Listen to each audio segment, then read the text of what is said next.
Hello and welcome back to the Finding Your Feet podcast, a podcast show dedicated to helping you get closer to your true authentic self by helping you find your feet in life. Welcome back to the show, everybody. We hope you're doing well. We are really excited today because we've got an amazing guest joining us, Owen O'Kane, who is a psychotherapist. He's got 25 years of experience of being a therapist, and now he is a Sunday Times best-selling author. He's got 2 books out. His first one, 10 to Zen, his most recent one, 10 Times Happier, and he's writing a new book that is coming, well, it's coming out in the spring, but he's announcing what it is in the next few weeks. But this book, 10 Times Happier, you all need to read it. It is incredible. It's such a concise, practical book. Whatever you will be struggling with that's holding you back from happiness, and I think you don't even need to be like an unhappy person or feel like you've got poor mental health for this book to be applicable to you. Like there's something in it, there's nuggets of wisdom in it for like everyone. It's like tools for life. Like it's so practical. And Owen, the way he writes it, he's such a compassionate guy, and the way he writes it is in such a compassionate way. So even though it's like a self-help book on how to be happy from a therapist, it's still a very touching book, and it's definitely one of the best books I've read all year. So we were so honoured to have him on the show, to have a conversation with him all about being happy and what holds us back from happiness and so many things. Yeah, I really loved it. It's almost as if he has accumulated all this knowledge over his career and then he's put it into a book in a really practical and simple way. And like each tip just lands so much. Like when we were reading it, we were like obsessed with it. We were like, oh my God, like it really changed our lives just reading the book. So to actually have the pleasure to speak to him was an absolute honour. It really was. He's such a nice guy and an absolute delight to talk to. But we will shut up now and we will let you listen to the conversation with Owen.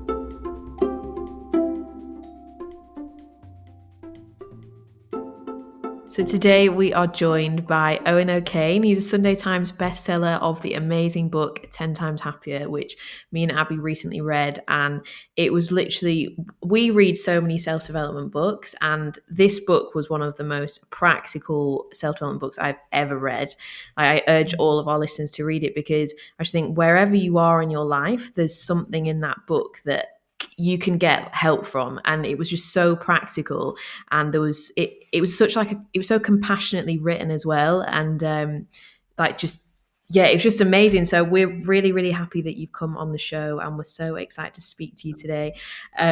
But just to welcome you on, could you introduce yourself, and just so the listeners can get to know like who you are, a little bit of the background about your career? And you had like a really interesting start to life. Like you didn't grow up in the easiest environment, and I think that's really impacted who you are today. So we'd love to hear about your story. Perfect. So thank you. Yeah, lovely, warm introduction, and I really appreciate that. And it's great to hear that you found the book helpful and useful. And that was kind of one of the thoughts for me, really, as I sat down to write the book, because I really wanted, both of my books to help people. I wanted to reach people and give something that was common sense, practical. So I'm a psychotherapist by profession. That's what I do for a job. And I was a mental health clinical lead for the NHS. That was my last clinical job. And I did that up until about 3 years ago. And then my first book, 10 to Zen, was published. It became a Sunday Times bestseller, which was incredible. It translated into 15 languages, which was one of the biggest shocks of my life, because when you sit down to write a book, you have no idea. It was the first time I'd done it. And I had an idea about what I wanted 10 to Zen to be, but I had no idea where it was going to go or what was going to happen with the book. And of course, it was received really well and proved to be helpful. And that led to 10 Times Happier, which came out, I think, about a year and a half ago now. And thankfully, it was also received really well. And people fed back that it was helpful and it was useful, and they were able to use the material. So I'm working on my third book at the moment. It'll be out next spring. And I think we're going to announce that in the next couple of weeks, which I'm really excited about. Really a tough book to write, but I'm really excited about that book coming out, because I put heart and soul into it. I'm really happy about that. So yeah, my background has been split really. Half of my career was in health and half was in psychology. And the first half I really specialised in, most of my career was in palliative care, and that was working with people who were dying. And then when I was doing that work, I realised that kind of medical training wasn't enough. Often people, when they're dying and they're struggling, they need it more than injections and medication. There was a real component of psychological distress that then led me on to do a master's in psychotherapy. And I love that work. I'm fascinated by our minds, how we operate, how we tick, how we behave. And so my career then evolved into, you know, working with people who were struggling with anxiety, depression, trauma, addictions, and I love that work. And that's kind of really what I've been doing. So like 25 years of my career have been in either frontline physical or mental health. Then the books happened, and that changed everything really. So my career's moved off in a different direction. So I do the books, I do a lot of talks, I do a lot of press and media stuff. I work on EastEnders, helping them Oh, wow. with their yeah, That's That's amazing. I help them with their mental health storylines and guide Oh, on, wow. what direction to take them. So my week's quite split really. If I'm not writing, I still see clients. So I have a clinical day, and still I still work with clients. I do a lot of workshops for big corporate organizations, and obviously a lot of press and media around mental health, current issues, and of course podcasts, talking to people like you guys, and supporting platforms, and really trying to do what we're all trying to do, which is Yeah. to get a very important message out there. I suppose really, I grew up in Northern Ireland during a period called the Troubles. So you guys are probably too young to remember this, but there was a really hideous period of sectarian violence, really in the kind of late 60s, 70s, and 80s between Protestant and Catholics, and sadly, a lot of people lost their lives, and it was a tough period really, and it was a tough place to grow up. And I grew up there during that period, so I understand a lot about anxiety and trauma. And in fact, I didn't I didn't realize the impact on me personally until I left. And of course, that informs my work and how I operate clinically. Because I often think as professionals, it's very easy to just go on platforms with our titles and our experience and what we do. But I think sometimes you have to be brave enough to share your own story and what it's been like to understand human struggle. Because I think ultimately, at the end of the day, that's what matters. Because we're all human, we all struggle, and I think it's the importance of being able to share that with each other. And of course, the other thing that's probably important to mention is I grew up in Ireland at a time when it was really difficult to come out as gay. So I'm really interested in the whole concept of shame and not feeling enough, because a lot of people, I think, do have a sense of not feeling enough, or feeling like that they're the underdog, or they're not good enough. So I'm really interested in that in my work. So to cut a very long story short, I suppose my work is informed by my own story, my own experiences, both working in mainline physical health, particularly in palliative care, and obviously my psychology training. I try and compile it all together in terms of, okay, in my experience, what makes a better life? What helps most people? And I try and put that together into my work and my books. Probably talking too much, but that's me in a nutshell. No, it's That, amazing. that's a broad overview of my life. There you go. Yeah. No, I find it very inspiring. You do so much great work. And you just mentioned there about how you reflect on your own life and you use that in your work, especially looking at shame. And we discussed quite a lot about how your childhood and stuff like that can really impact who you are today. I'd love to know your thoughts on like how crucial it is to really look back on our childhood, to reflect on our own mental health today, and how important it is to kind of like work through traumas or shame. Because we were discussing the other day actually about like shame in the body, like what that does to you. I'd love to know more of your thoughts on that. Yeah, it's a great question, because I think many people in their formative years do experience some degree of trauma or shame. It doesn't happen to everyone, but unfortunately it happens to lots of us. And I think in those years, if you think of how your brain is hardwired, if someone is telling you that you're not good enough, or that you're stupid, or that you're ugly, or that you're queer, or whatever the context might be, if you're having labels thrown at you and you're being judged, the human brain in our formative years doesn't really know what to do with that information. It absorbs all of this. And if you think of it, I describe it like throwing muck at someone. And if someone has muck thrown at them for a long period of time, eventually it begins to stick. And I think in our formative years, we don't know what's right and what's wrong. And if people are being judged and shamed, then I think there's a danger that they start to absorb that. And of course, when we get into adult years, we suddenly realize, well, a lot of this stuff wasn't true. And often people shame other people, or they bully other people from a place of fear. I think often people often do that because they're frightened and they just transfer it onto someone else. But I think the key thing is that when you get into adult life, it's the important distinction between actually you're not that. So, for example, if I were to believe some of what I was told around my sexuality, I was sinful, I was dirty, I was bad, I was wrong. Now, I know that I'm none of those things, but if I hadn't have stepped back out of my life and luckily in my 20s got therapy, to realize, oh, that I'm none of those things. These were just labels that were thrown at me, and they were quite shaming labels. But it was being able to stand back from them and think, actually, these don't belong to me. So I guess really, I think good therapy is about recognizing what muck has been thrown at us. And I guess really good therapy is about actually this doesn't belong to me. So it's almost like stripping it off and thinking, no, I'm not. I'm not ugly. I'm not worthless. I'm not, I'm not nobody. And you begin to almost unpeel all of that stuff and put it away because it doesn't belong to you. It was just stuff that was given to you, but it doesn't mean that it's a truth. It doesn't mean that it's a fact. And I think that is one of the most important things about recognition. When someone has a sense of not feeling enough or feeling that they're weak or they're vulnerable or they're nothing. All of the labels we hear all of the time. It's about actually, no, that's not who you are. It's just an experience that you've had, but it doesn't define who you are as a human being. So that's the one thing I'd say to people is, because you're feeling something, that doesn't mean it's who you are. It's a symptom of your experiences, but it doesn't define you. And the more you can work on that and the more you can see that for what it is. I mean, I can go out on stage sometimes, and if I'm doing a big event, you know, sometimes, almost like this imposter will come in. If I've got 500 people in front of me and I'm about to give a talk, I might hear this voice come in and saying, "Who the hell are you to give this talk?" Now that will be a voice from my past coming in, from some of the bullying and shaming that went on. But the great thing and the powerful thing is when you can recognize that coming in and see it for what it is, then you can segregate it and say, okay, I recognize that and I move forward.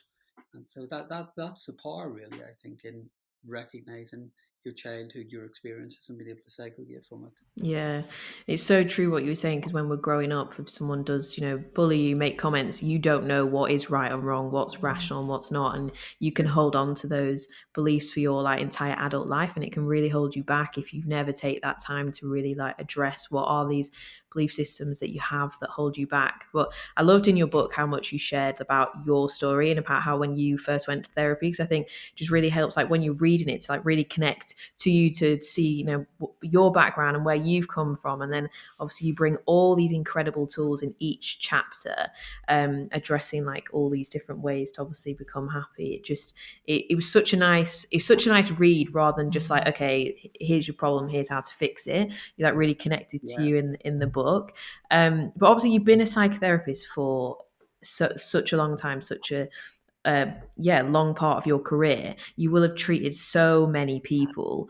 What do you think? Obviously in your book you go through all the different reasons why you might be unhappy and how to fix it, but have you noticed one common theme across all your patients that is the one thing that holds them back from being happy? Or have you noticed in different generations of age, different ages of people you've treated, that there's different things from different generations that hold people back? Or Yeah. I love this question. I think it's a brilliant question, and the reason it's a brilliant question is that I would say probably 99.9% of people I meet in therapy have, regardless of what they come with, whether it's struggling with boozing too much or childhood trauma, anxiety, depression, the one thing they will all have in common is that they don't treat themselves well. They have this inner critical voice where they self-attack, self-sabotage, and I think that is common right across the board. And for me, therapeutically, that is probably one of the most important things. Once you learn how to relate to yourself in a different way, once you learn, we often hear about self-compassion, and I think self-compassion as a phrase can be taken as quite fluffy, particularly with men. If I say to men about self-compassion, they kind of look at you and think, "Oh, this is a bit woo-woo or a bit fluffy." And actually, it's, if you think of it really, really practically, often we would never ever speak to another human being the way we speak to ourselves. And if, when you sit down with most people and you hear what goes on in their inner dialogue, you're rubbish, you're not good enough, you're shit. Look at that other person. you idiot. I mean, that's the tone of voice that can go on in people's minds. And in my view, once you help people to recognize that, and once you help them reframe it and just learn them to treat themselves with more decency, then that's where you break through. I think everything else, if I'm being really honest, is a complete waste of time. You can teach every technique in the planet. You can use every theory in the planet. You can dress it up with fluffy psychological language. You can make it sound as grandiose as you want. But if someone doesn't know how to be compassionate to themselves, you're wasting your time. And for me, therapeutically, that is one of the most important things. Once you crack that, you're halfway there, because everything can change. Because then you're not living with an eternal enemy that's attacking and criticizing and judging all the time. So once you break through that, then I think all of the other stuff, because then when anxiety kicks off, that part of you can go to your anxiety and say, "It's all right, I'm with you. I'm going to look after you. This is all right. We've got this." Or if you're feeling down and demotivated or a bit lost, that part of you can then come out and say, "It's okay. We'll work through this. Let's work through it together." So it's kind of finding that internal voice where you become your own ally and you become your own, this is going to sound very cliched, but it is like really becoming your own best friend that you trust wholeheartedly. And when you find that, something powerful happens, I think. Yeah. Wow. Well, we always like say that to our listeners, like the power of like most of our listeners are girls. So like the power of practicing But self-love then and they need to get their boyfriends to listen as well. yes, Yeah, we no, say they do, that. yeah. They do, um honestly. Trust me, and I can say this as a guy, we need this as much yeah. Yeah. as girls. There is no differentiation here. And I think any girls listen to the podcast, if you've got a boyfriend who's struggling, do get him to listen to this here, because the human mind is a human mind. Our brains sometimes don't function in the way we need them to, and there can be something really powerful about recognizing that, but more importantly, learning how to work with it. Yeah. We we talk a lot about self-love and trying to become your own best friend, but what we preach a lot of for people to go to therapy as well, because the sponsor of our podcast is a therapy company, and me and Abby have both in our younger years I invested in therapy because we've had the struggles that everybody has, like anxiety, things like that, and we've had like so much huge life-changing benefits from taking that time to go and be with a therapist and work through things. But for someone to start practicing self-compassion, do you think it's starts in the therapy room, or do you think there's things that they can be doing already at home, maybe if for financial reasons they can't get themselves to therapy or anything like that? If that's the number one thing that holds people back from being happy, how can they start to be Yeah. more self-compassionate today?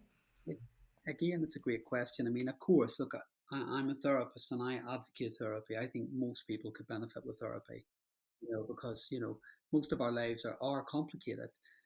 Sometimes our brains, like any other part of the body, can become depleted and worn down and don't function well. So, of course, learning the skills to try and navigate that and manage that better is a powerfully helpful thing to do. So, I think we need to stop talking about therapy as something that only some people need. I think therapy can almost be like having a personal trainer. We could all do with one, you know, or if we don't have the luxury of getting to a therapist, we can certainly start living with the techniques that good therapy teaches. And I think if you can't get to a therapist, and I would often say getting to the right therapist is really important as well.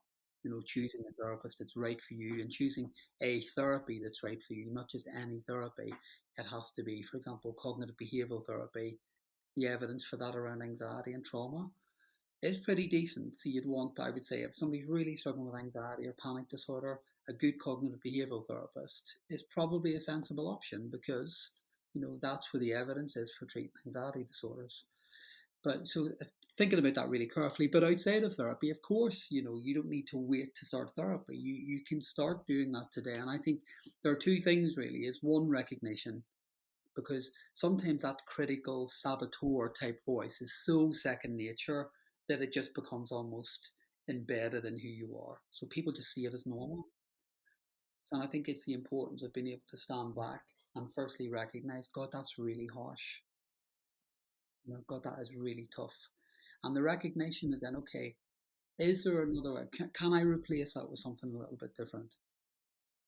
And that's not necessarily just language. It's also that internal tone towards yourself. It's just kind of almost like you and I, if we see another human being struggling, we're not going to go up to them and say, oh, come on, just get your act together. Or we wouldn't go up and say to them, oh, you're going to be okay. We wouldn't say that in a really stern, non-empathic tone. You would say it with meaning. And I think it's almost teaching people, look, if you can work on the recognition, and second, then just work on, okay, what would a small shift in your attitude towards yourself be like? Then something quite magical happens, because I think then the stress immediately begins to come down, because the person is relating to themselves with a bit more compassion and a bit more ease, and suddenly, it is like magic. Suddenly it feels easier, because they haven't got the judgment, the shaming, the criticism, the harshness. And the minute you strip that away, then of course the distress, think of it like a barometer, it's immediately going to come down. And I think then people have to, I could speak about this until the cows come home. But once you begin to experience it and you begin to then start trying this out in your everyday life, and you think, God, that did help. Like, I would say to anybody listening today, if you're anxious at the moment or you've been struggling with anxiety, just try this one simple thing. Just try this approach with your anxiety. Don't judge it. Don't try and push it away. Don't try and get rid of it. Just sit down with your anxiety and say, it's all right, I'm with you. I'm not going to run away from you. This is all okay. And just notice immediately what happens to your anxiety. It will just start to feel a bit less than it did beforehand. So I think when you then begin to experience that, you realize, God, there is something really important in this message. And of course, like anything, the more you do it, then what you do is you hardwire new changes in your neural pathway. So basically what you do is you begin to rewire how the brain functions and operates. And that's exactly what you want to be doing. You want to break these patterns.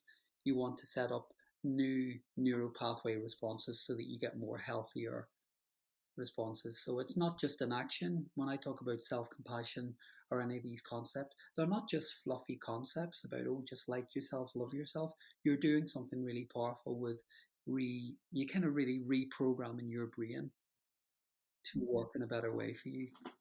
So and the neuroscience is really strong in this. The evidence is really clear.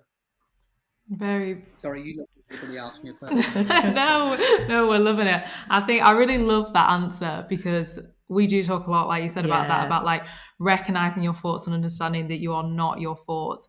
And I think it's something like implementing that self-compassion and noticing your thoughts is so simple, but also like a daily practice, like a daily dedication to doing it. And like we both spend time doing that, like just like writing out your thoughts, just to understand that they're not you, and you can just get them out of your head onto the piece of paper and just leave them there. I've started doing that in quite a lot of mornings. But yeah, I do really love that answer.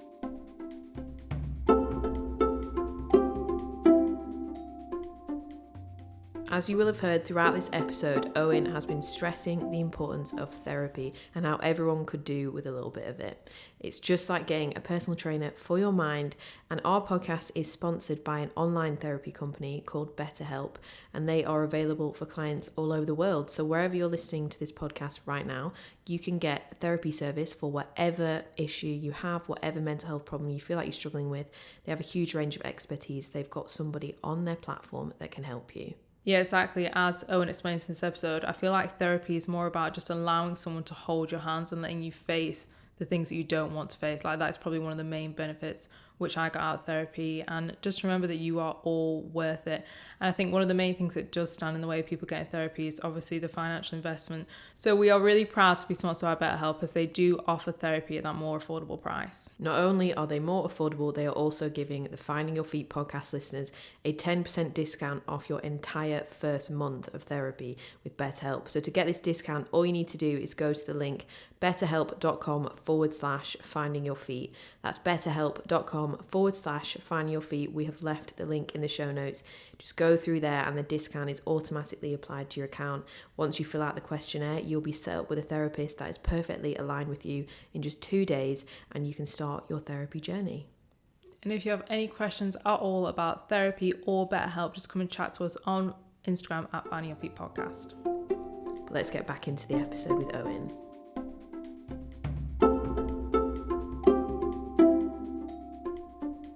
You mentioned at the start as well that you worked in end of life care, and I think like Yeah, there's yeah, something about end of life care. You know, like when you see things maybe on social media and it's like, oh, stories of someone that was like dying or the yeah, lessons, yeah. and people's ears always pick up. They're like, oh my gosh, they want to hear what people have to say at the end of their life, but often we forget, we disregard the end of life. We just leave it to the back of our Yeah. mind and don't think like, what are we going to want to think when we get to the end of our life. So we would love to know your thoughts. What is like the main things you learned from working with people that were coming to the end of their life? Sorry. I mean, it's a huge question, but it's an important one because it covered lots of areas. So I used to work with people. I worked in different areas. I worked in the community. I worked in general hospitals where people were dying, and I worked in hospices. So my experience was cut across three areas really. But you were dealing with people who were facing a terminal diagnosis, but not only dealing with them, you were dealing with the family as well and helping them in some ways come to terms with what had happened. And sometimes that could be an 18-year-old guy who had just been given an awful diagnosis and had weeks to live, or it could be someone in their 70s or 80s, and it just was right across the board. And what really struck me about it more than anything was that sometimes I would go in, like everybody else, I'd go into work one day and I'd be late and I'd be stuck in traffic, and the dog had been sick before I went out, and I'd be trying to get new, I'm trying to do a new mortgage, all of the everyday life stuff. And I do remember one day actually, I was working in a hospice at the time, and I had quite a bit going on. My dog was poorly one day, and I was trying to change my mortgage to a different product. And I was flying over to see my dad that weekend. When you just have a whole tick list of lots, and I was really hassled. And I remember getting into work, and that day on that particular shift, four people died on the shift on that particular day on the unit I was working in. And of course, it was all varying degrees of human distress going on. And I can remember on the way home from that shift, I was driving back and I was driving through a really busy town centre. And there were quite a few bars on the road, and everyone was out on the drink and they were singing and dancing on the street. It was, it was summertime. And and I remember driving home, and it was almost a bit surreal because my day had been quite intense in work, watching these people die, dealing with their families. And then I drove out, and like what the life was going on. Everyone was just getting on with their life and drinking and partying, and they had no idea that all of these other things were going on. But the interesting thing for me was I remember driving into work that day really hassled. So much things to do. Oh my God, I've got to do this, got to do that. And I was a bit overwhelmed. And I remember when I drove home from work that day, I'd forgotten about all of it because none of it mattered really. And I think that is one of the key things about working in end of life care is you're dealing with people who very quickly have to face their own mortality. So, I never, and I think I talk about this in the book. I don't know if it was this book or that. I sometimes lose track of where I write about stuff because the books are accumulating up. But I never ever really heard people talking about how much money they earned or what their achievements were or what their titles were. You would often hear people talking about the people in their lives, holidays I had, the experiences I had. And I think in the book somewhere I talk about, and this is really, really true. When you go to visit a graveyard, you never on a tombstone see such and such, earned 5 million in their lifetime, owned two properties, da da da da. You never see that. It's always about beloved husband, beloved mother, whatever it is. It's often about the relationships and about the person.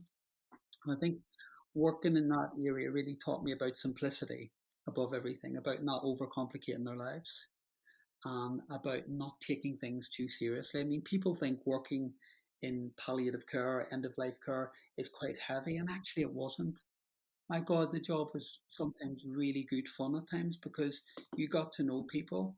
People were still, end of life care isn't about working with the dying, it's about working with people, helping them to live as fully as they can do while they're in the process of dying. I think that applies to all of us because if you look at it really practically, we're all getting older, we're all dying in some ways. If you think of it practically. So it's about how can you help someone live as full a life as they possibly can do in the remaining time. That's what good care is about. So of course it teaches you about perspective, it teaches you about simplicity, it teaches you about what matters in your life. What are the values that you're living by? So many of us live by values that don't work for us. Why am I following rules that don't work for me? Why am I living a life that doesn't feel right for me? Why am I half existing or just going through the motions? Why would I live like that? So I think that is one of the powerful things about, that line of work. It wasn't gloomy, it wasn't miserable. It was a wake up call every day about, living fully, embracing your life, um, surrounding yourself with the people that matter. Don't, and I'd say this really, really strongly. So many of us, we sometimes surround ourselves with relationships that are toxic and unhealthy. Don't. If somebody is not energizing your life and bringing something to it, and it's not a give and take relationship, why would you pour all of that energy into something that's destructive or unhelpful, or someone who depletes your energy but gives nothing back? And I think you learn about that as well, about the importance of good relationships and surrounding yourself with good people. I mean, I could go on forever about the lessons, but I just think it's just about, it's about really stopping and thinking, whatever is going on in your life today, it's a temporary situation. Even if it feels difficult, and it's about, okay, how can you find ways of making today work? How can you find ways of, sometimes searching for the good in your day? You know, how can you also stop and think, okay, what part am I playing in this? Because we this is what 10 times happier is about. We get in the way of our own happiness, don't we? We create these blocks and obstructions and we don't even know we're doing it. So it's always that key question, what part am I playing in all of this? Because, you know, we all know it's very easy when we're going through a tough time in life to kind of think, oh, it's because of my childhood, or it's because he did that, or it's because she did that, or it's because I'm not where I want to be. We could come up with 100 reasons why we're not happy, but actually, we very often we've got zero control over the external events. Look at the last 18 months. None of us had any real control over that. But what we do have control over is how we respond to life. And I think that is one of the key questions and one of the key learnings in palliative care. We have a real choice in how we respond, what decisions we make, what actions we take in our life. And I think when that coin drops and we realize that, then suddenly we're empowered. So, but whereas if we're in the other zone where we're waiting for things to happen, or it will be better when I've got the job, or it will be better when I get the boyfriend or the girlfriend or whatever the context might be, no, it won't. Because if you don't make the internal changes and hold responsibility for your own happiness, then there will always be something to be, you'll always be waiting on something to fulfill you. And actually, there's a great saying that, the way out is to go in. And I do believe that, the power is within you, really. Sorry, you're going to have to edit this. I'm talking. No, you're Nah. saying so many amazing things. You like summarized in the book like 10 lessons that you learned from working with people that have been dying, and that those 2 pages really moved me. And since I read that, like that's one of the main things that really stuck with me from your book. And it sounds a bit morbid, but I've been like having that thought pop into my head, thinking like you aren't going to live forever, like you will die one day, like your life is, like, yeah, life can be very long, but like it is a limited amount of time. And from that section of your book, it really did change my mindset to remind myself daily of that fact, but not in a depressing way, in an empowering way, and thinking I want to live life to the fullest. And then when I do have problems come up, you have problems come up every day through work and so many different things, I just think it's going to work out, because you said in that one of the lessons was everything always works itself out, and I was like, it does. And to just like let it go and just think, well, what is good about today? I get to work with my best friend, I get to do this, and it really helps just drop so much of that stress and just have that bigger picture view of what's really going on, so you can just enjoy life rather than getting sucked into like unnecessary stress, because you can't avoid problems, they're going to be part of your life, but it's about how you look at it. And that's one of the things that I really got from your book. So thank you for sharing that, and like everything you just said, that it was some amazing advice. I think something I would add to that as well is that, I do believe I'm doing a talk in January, and the theme around this thing I'm doing is called Life Finds a Way. And I do believe that life does find a way. Now, that doesn't mean that it will find the way you want or the way I want. I think this is one of the things that I really discover getting older. Sometimes We have ideas and thoughts and notions about how we would like it to be and how it should work out. And then suddenly, of course, it doesn't. And then you're like, oh, bloody hell, why did I wanted that to be much better. I wanted a different outcome. But I kind of think it really is about trusting the process. As long as you're showing up in your life, as long as you're doing your best, and as long as you're living a life that is as true and as authentic as it can be for you, I think it's just about then just allow the rest to be. Even the disappointment and the bad moments and the difficult moments and the setbacks, it doesn't mean they might feel wrong in the moment and they might feel devastating in the moment, but it doesn't mean that it's a negative experience. It could be actually transformational. And I think, what we all do is I think we all latch on to the good feelings. We all want success, achievement. We want to be happy. We want to be fulfilled. We want to be the best. So we latch on to all of these experiences and emotions like they're the thing that we should aspire to. Now, that's going to sound ironic from somebody who's written a book on happiness, but as you know from reading the book, it's not a fluffy book on No, happiness. It's about it's not. actually, there's equal value in the times when you're struggling and going through a tough time, the times when you are feeling a bit lost or lonely or things are difficult. That doesn't mean that it's wrong. It just means that these emotions are there for a reason. And it could be that they're there to get you back to a point of balance and equilibrium, or they're there to try and move you forward or to help you make changes that are right for you. And I think it's about, we have to learn to value both, the good and the bad, the positive and the negative. We can work with all of them. And I think in our culture, I mean, like go on Instagram or Facebook, I mean, everything's happy, happy, isn't it? Glossy, glossy. Everyone's having a wonderful time. Well, of course, you and I know they're not. You know, sometimes people have shit times, but they don't go on Instagram and say it. Everyone's living their best life on Instagram. But actually, they're not, and we're not, because no matter who we are, there are ups and downs. And I think it's often about, okay, what can this teach me at the moment? This is a difficult period. It's not an easy period. Okay, what lesson might there be in here for me? What's it telling me? So if anxiety's through the roof, okay, what's that telling me? Is it reminding me that I need to slow down? Is it reminding me that my perspective has gone way off? Is it reminding me that my values are not true? Is it reminding me that I'm in a situation that's not good for me? So you can take the emotion and think, okay, it's trying to communicate with me if I will listen to it. But what most people do is they try and think, oh, this doesn't feel good, it's negative, I don't like it. So they push it away or they try and dampen it. And I think, well, then what you're doing is you're pushing away something very, very valuable. Because if you start to work with the emotions and the experiences and let them teach you, then suddenly they all become part of one. And I can't emphasize how important that is. That, it can't feel good all the time and it can't feel amazing all the time. It can't feel brilliant all the time. Because if it did, then there's no room to grow. Yeah.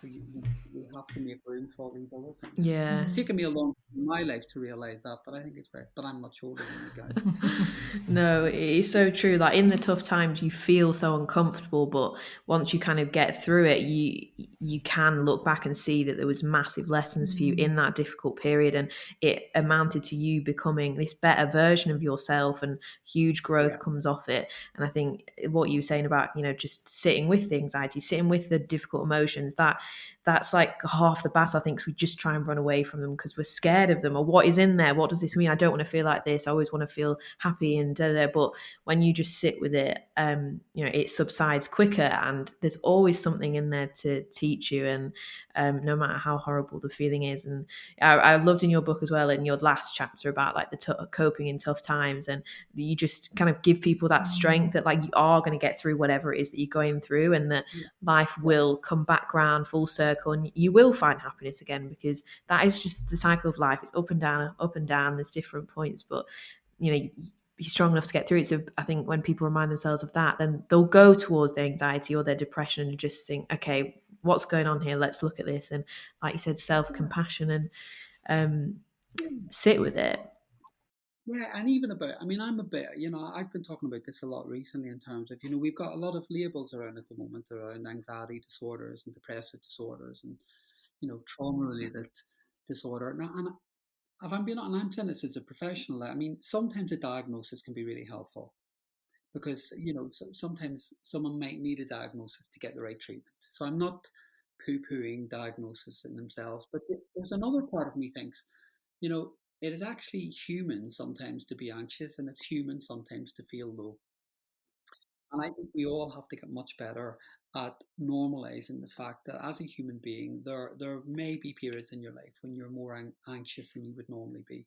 There may be periods in your life than you're lower than you would normally be. That doesn't mean that you're disordered. I talked about this in an Instagram video the other day. There's nothing disordered about that. That's called being human. And I think more and more and more we have to get much better at kind of thinking all of these things don't make us disordered. And I think often around the hashtag mental health, we need to watch this as well. There is nothing, mental health is part of our humanity. We don't use the hashtag physical health. Yeah. Or hashtag physical health. We wouldn't think of using it because we just accept that sometimes getting the flu or feeling a bit unwell or having a few problems that we need to go on. We accept that that's part of humanity and that sometimes things don't work the way they need to. It's identical with our minds. Sometimes that organ in our mind becomes tired, it becomes depleted, it doesn't function the way we need it to, and it needs tweaking, it needs adjustment, it needs resetting, it needs us to make a few changes along the way. And that's not for me, that's not a disorder. That's humanity. That is just the brain actually doing something. So when distress comes in, or suddenly we're feeling overloaded, or we're feeling panicked, or that's just an SOS from the brain saying, okay, right, back to center, back to balance. It's really almost like an alarm bell going off. So it's actually doing you a favor, even though it feels distressing. It's the brain working with you. So I think we need to just get much, much better at kind of thinking, something, we're all going to fluctuate. Yeah. I love that so much. Yeah, and that is the truth, though, isn't it? I mean, I don't know anybody who doesn't struggle. No. I don't know anyone in my life, personally or professionally, that just doesn't struggle at times. And I think that's what we have to get better at. That this is not some out there, oh my God, this is terrible. No, actually, this is part of your humanity. And it's not a bad thing. I think that's beautiful as well, especially what you're saying about your anxiety is almost. Sorry, we've got a wasp on our microphone and it's distracting me. Just... Oh God. It's like slightly distracting. We'll just put it out the window. You should now do a question about dealing with the unexpected. When a wasp goes in. Exactly. Sorry about that. We've got I don't know why. I think there must be a wasp nest in the roof or something, in the room we're in, because there's just random wasps just appear. You cope much better than I would have done. If that had happened to me in a podcast, the wasp had come in, that would have been it. My speech credibility would have been gone. Right, can we calm? Okay. What happened to that calm? He ran out of the room. No, I love so much how you answered that, especially about your anxiety almost doing you a favor and trying to help you. Because I think with the lack of education that we actually get on, like what you said, of what anxiety is, it can be so scary and we can go against it. We forget that it's actually just trying to keep us safe. Like the primal part of us is trying to keep us safe and alert you, like you said, is trying to do us a favor. Yeah. So I think switching that, like you said, and instead of being scared, thinking, how can I sit with this? What is this trying to teach me? It's just so powerful because you're literally flipping it on its head. You're like, you can almost welcome in the anxiety and say, thank you, I understand that you're here, but how can I use this? What is this trying to teach me? Rather than just being so scared and paralyzing ourselves. It's a brilliant way of thinking about it, or almost think about it is, it's giving you very often it gives an exaggerated response. So sometimes, like for example, anxiety there was a useful thing. The wasp comes onto the microphone. So your anxiety kicked in a bit and you said, I've got a wasp on my microphone. I probably don't want to get stung in the mouth while I'm doing this podcast. So anxiety kicked in and says, okay, better get rid of this wasp, otherwise we're not going to be able to continue with this interview. So actually that action of kind of getting up, dealing with the situation, your anxiety works for you. Now, of course, what anxiety will often do is it will create an exaggerated response. And because often they become habitual responses, they just play out over and over and over again. It's just like a pre-recorded, preset, particularly if you've grown up, with habits or cultures or families where there's been a lot of anxiety around. So what it does sometimes, it feels like, oh, okay, I need to, okay, she's about to meet someone new. Okay, I better keep her safe. So I will create worry so that she doesn't make a fool out of herself, or so that she doesn't say something stupid or do the wrong thing. So it just creates an exaggerated response, thinking it's helping you out. But actually, all it is just an exaggerated response. It's not needed. And it's about almost seeing the anxiety as, okay, I know you're trying to help me, but it's all right. I don't need it. I've got this. We can manage this. And of course, every time you respond to your anxiety that way, it then soon gets a message. Okay, well, she doesn't respond to that anymore. So that's, again, we come back to neural pathways. You almost begin to short circuit that pattern. Because let's put it this way. Say, for example, Abby, you had a fear of speaking in public. This is hypothetical, but say you did. And every time you go onto stage and your anxiety then kicked in, saying, oh my God, you're not going to be able to speak, you're going to dry up, your heart's beating, you can't breathe, everyone's going to laugh at me, da da da da.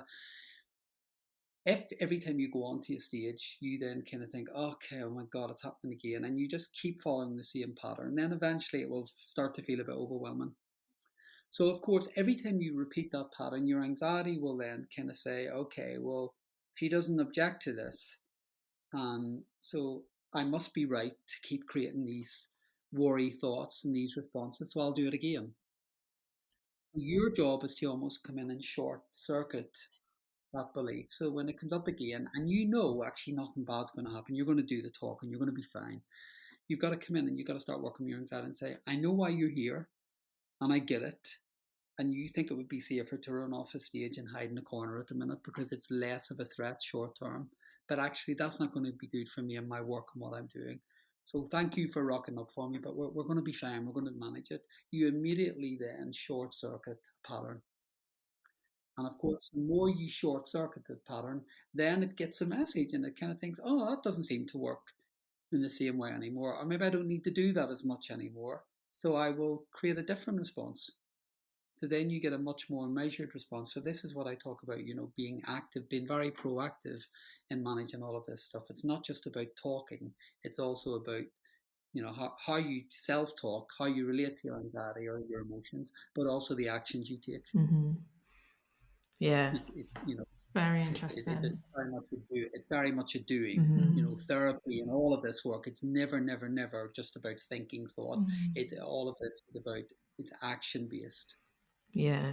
Or it has to be action based. Yeah. I love that the information you shared there about like this breaking the patterns in your brain, the neural pathways. We speak quite a lot about the things that we know about neuroscience in terms of that sense, because like even when it comes to like relating to your anxiety and stuff, when you and even just limiting beliefs, and when you're wanting to reprogram them, like understanding that little bit of neuroscience about neuroplasticity, and that actually is possible, and this is kind of how it, I think it really helps people, give them a little bit more, because we don't need to know everything about how all the psychological things work, but I feel like that area of research that's quite commonly spoken about now is actually really helpful for people to understand, because I think sometimes people think, oh, how is this going to work? It's not going to work. I've always thought like this. But then when actually know it's possible to rewire your brain, and here's the science, then people stick with it and they're like, okay, I'll try it, and I'll do it for the length of time needed until it's actually going to work. Absolutely. It was one of the things I talked about a lot in the first book, in 10 to Zen, because I'm talking a lot about anxiety in that first book. And if you think about the only, I think for me, the most important things to understand about the functioning of the human brain is you've kind of got two parts that you really need to know about. So if you think of your amygdala, which is your threat center, and basically it's like an alarm system that goes off. And very often with anxiety, what you've got is you've got a highly activated amygdala. So what we know is that if you were to go through an MRI scan when you're highly anxious, instead of it being like a size of a pea, it's going to look like, size of a small orange or something. It's overactivated, and it's just not helpful. Now the difficulty is you've got another part of the brain, which is your prefrontal cortex, and it kind of helps you be more rational, make decisions, be clearer. And the difficulty is when you've got an overactivated amygdala, it's very, very difficult for your prefrontal cortex to function. It's kind of almost like for one to work effectively, you need to almost switch the other off. or at least dampen it down. And I think when people are talking about managing their anxiety, if somebody's in a really heightened anxious state and you say to them, oh, just take a breath or just think happy thoughts or just reframe the thought, wasting your time. And the reason you're wasting your time is because when they're in a highly active anxious state, when their amygdala is overactivated, trying to rationalize an anxious brain when it's in highly active threat mode isn't going to work. So your key priority is, okay, my only action at the moment is to deactivate this. And you do that obviously by grounding and stopping and using the breath. And, that's the key priority is when you learn to deactivate your threat systems and then get to that point where it feels, okay, now I can breathe. I feel grounded. That's the point then when you're able to activate your more rational self and make decisions. But often people get really freaked when they're trying to think happy thoughts in the middle of an anxiety attack. Think, no, no, no, no, no. Your first priority is let's just turn the volume down. And then when we get the volume down, then we'll be able to get a bit of clarity. But don't try and do it all at once. And I think this is often the mistake I see people make. They just try and sort it all out at one time. Want to get rid of the anxiety, want to think better, want to feel better, want to have my life sorted. No, no, no, it's okay. Your only step is just, what would the next best step be for me? So if you're overwhelmed today, okay, the next best step might be, okay, let's bring it down a few notches. That's enough. Then when you bring it down a few notches, okay, let's take another step. What might that look like instead of trying to manage everything at one time? And I think there's something amazingly powerful about that. When you learn that, okay, what would one next step be that's going to be helpful enough? Yeah. And you might even do one step today. That's more than enough. Yeah. I absolutely love that. It's so practical and just gives people hope and you do that. You just do that. What's the one best step I can do today? And just focus on that and get through the day. And then before you know it, like a month has passed, 2 months have passed, and you've gone from being maybe sky high anxiety to, oh, I actually feel like myself again. And because it's been so subtle and gradual, you're like, oh, I'm back. And at the time when you had sky high anxiety, you thought, am I going to feel like this forever? And it's no, you will calm down. But I love that. And I love that you shared there about like the amygdala and the prefrontal cortex, because I think when you understand that, then if you are someone who suffers with anxiety attacks, then you can understand, okay, this is what's going on for me right now. And I know how to manage it, because even the actual sensation of having an anxiety attack is just so overwhelming for people anyway. But that kind of information is amazing. Particularly with panic attacks, this is really, really important, because for anybody who's had panic attacks, in the middle of a panic attack, you think it's the worst thing, you think it's awful, you're going to die, something terrible is going to happen. Oh my God, the awfulness of panic attacks can be overwhelming. But what I say to every single client I work with who's got panic of any description is, has anything bad or awful ever happened to you to date? Now, and most people who arrive in therapy have probably had hundreds of panic attacks by this stage.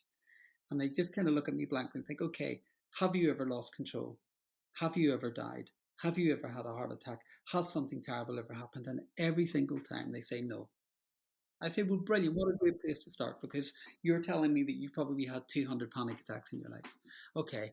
And in those 200 occasions, nothing bad has ever happened. So that's really good evidence to start with, because what we know is in those 200 occasions, none of the catastrophes that your mind has created have ever happened. So what we know evidentially is, using prefrontal cortex, rational thinking, what we know is, okay, the likelihood is this is just exaggerated fear and worry. That's what we need to work on. We just need to work on the exaggeration. We need to work on that overactive system, and we just need to level it all out.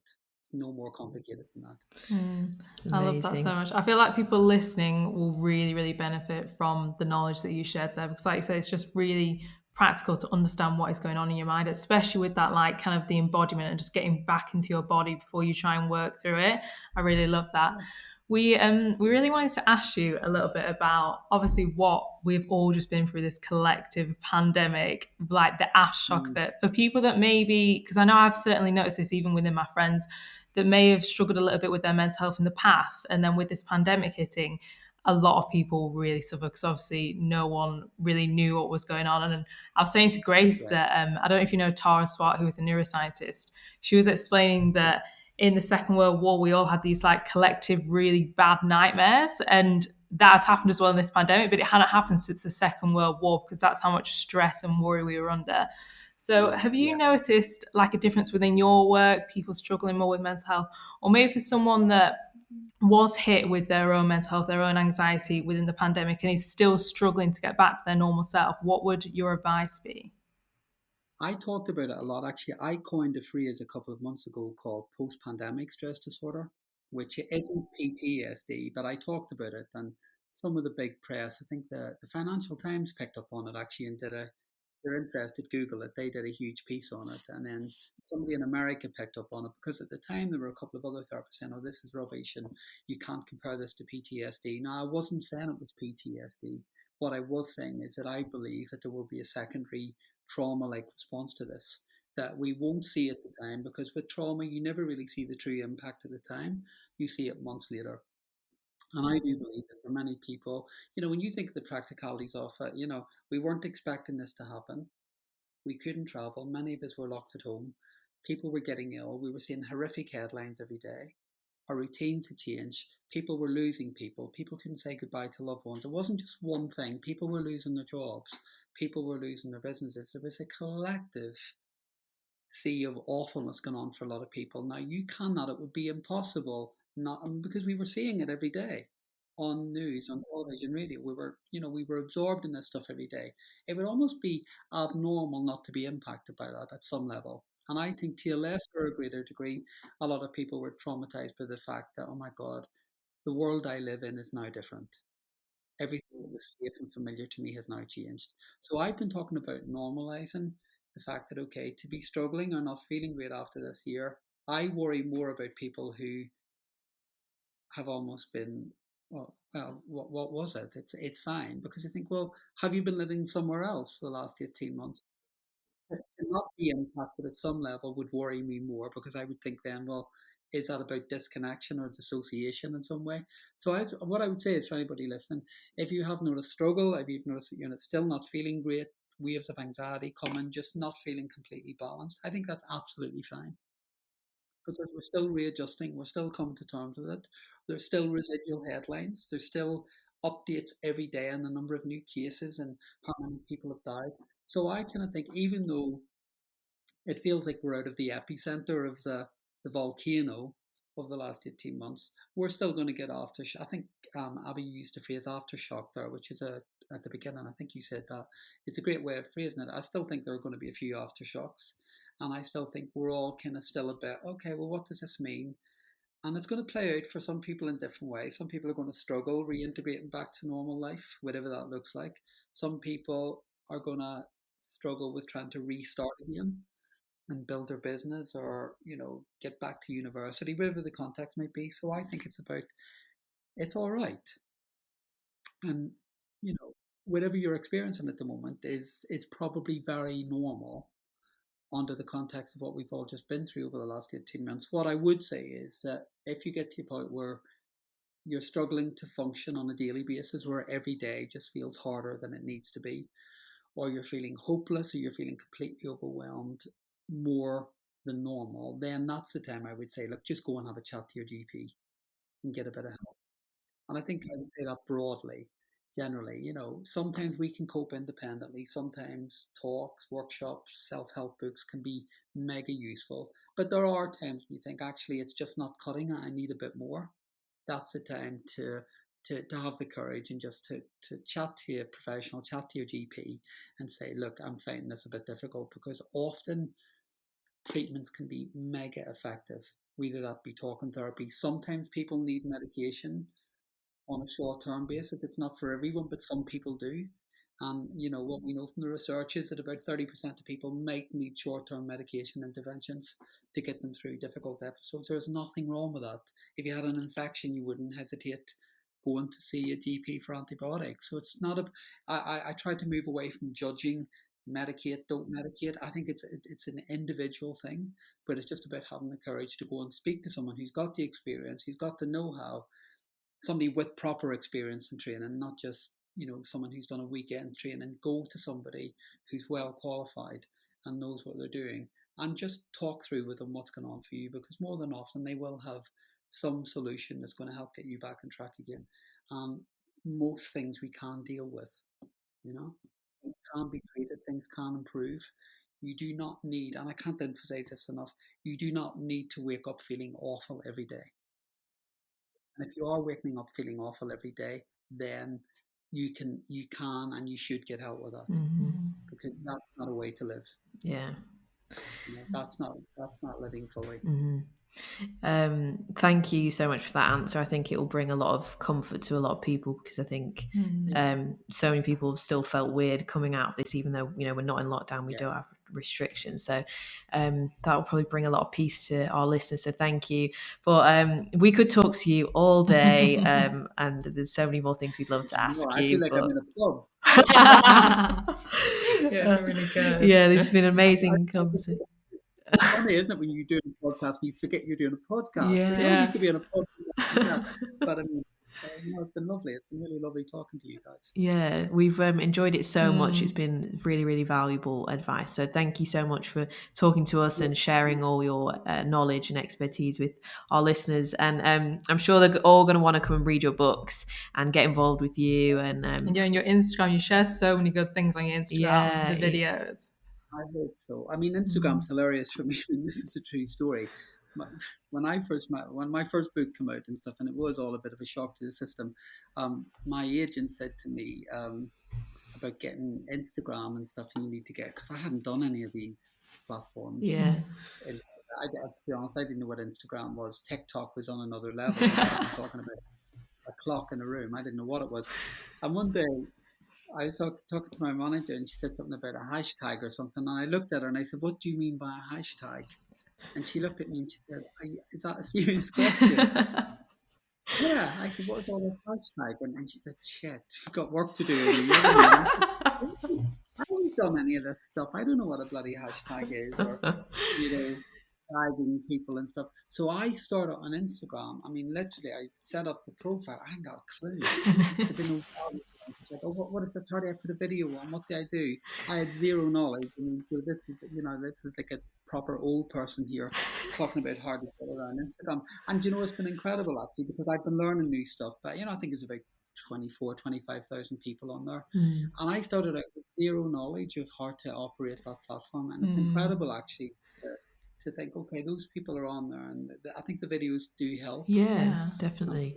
They get support from them, and I think it's amazing actually, because that was a big shock for me. It's one thing writing the book, but when you start using social media in a way that you've never done before, with zero knowledge or experience of how that world works, I'm sure if I applied myself a bit more, to be quite honest, and spent more time on there, it would be great to see how that could grow. But maybe in time I will use that platform a bit more, because they're a great way of reaching people. Yeah. And, keep up the great work you're doing. I think it's incredible to see, people like yourselves who are reaching out and doing something really incredibly valuable, because, you're touching and you're reaching people who are struggling. And you guys understand human struggle. And I think there is something, don't underestimate how powerful the work is that you're doing, and how many lives that you're touching by dedicating your time to this here. So keep it up. It's amazing what you're doing. Thank you so much.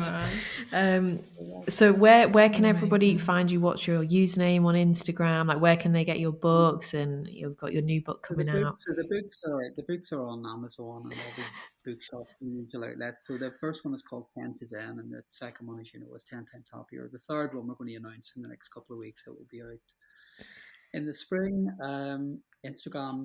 Instagram's my main platform. It's Owen O'Kane 10. You can find me on there. And I kind of rock up and do events and stuff, and I tend to throw stuff on my Instagram, particularly if I've done a talk or I'm doing a podcast and stuff. I tend to share it on there. So any stuff I'm doing, there's normally access to it. Yeah. It's very valuable, because I think once I actually just sat there and just looked through your videos on Instagram, and I learned so much, and I was like, it's so nice to just have that at your fingertips, just to learn so much. I think, I try and cover different themes depending on what's going on, and sometimes I just follow my instinct and think, I feel like talking about whatever today, and I'll throw that on. And then it's just incredible. And sometimes people will send a message, or they'll message you privately and say that the video or the content reach them or touch them at a particular point. And I think this is the thing about all of these platforms, and the responsibility we all have really is sometimes one word or one sentence can be enough to make a significant change in people's lives. And I've really learned that in my work over the years. It's not about complicating things. It's not about being better. It's not about, I think that there's a danger in the world of self-help actually, that it just gets over commercialized or over complicated, or it becomes, people start competing in the arena. And I just kind of think, we've all got a job to do. Sometimes what we say will be relevant and helpful. And I think it's that remembering that it could be, you say a word or a sentence that touches one person, and that's fine, it's enough. And I think that when I do videos, if one person likes a video and it's helped them, my job is done. It's not about counting likes or comments or how many people it reach, because I think that's a dangerous game. You start getting into measuring and comparing and all that stuff. It's just about, okay, did this reach and touch another human being? If it did, amazing. Did it reach lots of people? Well, that's incredible.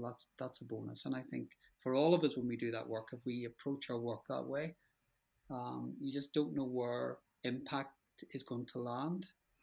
And you don't even know if it's going to land at the time you're doing something. I've done stuff and like it's been a year later when it's led to other stuff that's been much more significant. But at the time, I thought, it didn't really go anywhere.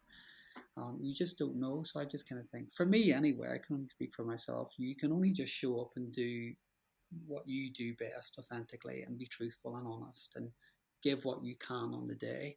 And that has to be enough. Oh, amazing advice. So much. Yeah. Well, thank you so much for coming on the show, Owen. Thank you for having me. Yeah, thank you so much. It's an honor to come on, so thank you for having me. Yeah, it's been an absolute pleasure.